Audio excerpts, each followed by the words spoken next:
Hello, ഇന്ന് ഞങ്ങൾ fun ഫെയറിൽ വന്നേക്കാം കേട്ടോ.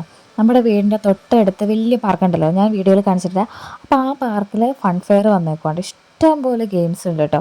ദേ ഇവിടെ ടിക്കറ്റിന് വേണ്ടി ക്യൂ നിന്നതാട്ടോ അവിടെ.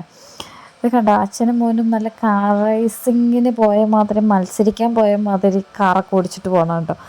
ഇഷ്ടം പോലെ ഗെയിംസ് ഉണ്ട്. കുട്ടികൾക്ക് ഉള്ളതുണ്ട്, വലിയ മുതിർന്നവർക്കുണ്ട്. അതുപോലെ കുറേ സാധനങ്ങളുണ്ട് കേട്ടോ. ഇഷ്ടംപോലെ വേറെ മേടിക്കാനുള്ളതെന്നൊക്കെ. പക്ഷേ ഈ ഫൺ ഫെയറിൻ്റെ ഉള്ളിൽ വരുമ്പോഴത്തേനും അതിന് പൗണ്ട് ഭയങ്കരമായിട്ട് കൂടുതലാണ് കേട്ടോ എല്ലാത്തിനും.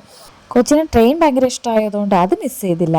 കുട്ടികൾക്ക് ഭയങ്കരമായിട്ട് എൻജോയ് ചെയ്യാം, അതുപോലെ തന്നെ വലിയവർക്ക് എൻജോയ് ചെയ്യാം കേട്ടോ. ഇതിലാണ് അവൻ കൂടുതൽ എൻജോയ് ചെയ്തത്. കാരണം അൺലിമിറ്റഡ് ആയിരുന്നു. മറ്റേതിലൊക്കെ ഒരു ലിമിറ്റ് ഉണ്ടായിരുന്നു, ഇതിനകത്ത് അൺലിമിറ്റഡ് ആയിരുന്നു. കുറച്ചൊക്കെ നടന്നുകൊണ്ട് ഞങ്ങൾ വേഗം പോന്നു കേട്ടോ. കാരണം എല്ലാം എക്സ്പ്ലോർ ചെയ്യാൻ നിന്ന് കഴിഞ്ഞാൽ നല്ല പൈസയാവും. ഓരോ ഗെയിംസിനൊക്കെ £5 വെച്ചിട്ടാണ് മിക്കയിലും ചാർജ് ചെയ്തത്. അങ്ങനെ 10-25 എണ്ണത്തിൽ കയറണമെങ്കിൽ നമ്മുടെ ക്യാഷിൻ്റെ കാര്യത്തിൽ തീരുമാനമാവും. അപ്പോൾ അതുകൊണ്ട് ഞങ്ങൾ അങ്ങനെ പോയില്ല. പിന്നെ ഇതിൻ്റെ കുറേ വീഡിയോസ് വേറെയും ഉണ്ട്. അപ്പോൾ അതെല്ലാം കൂടി നമ്മുടെ യൂട്യൂബ് ചാനലിൽ വീഡിയോ ഇട്ടിട്ടുണ്ട്. എല്ലാവരും കാണണേ. അപ്പോൾ ബൈ.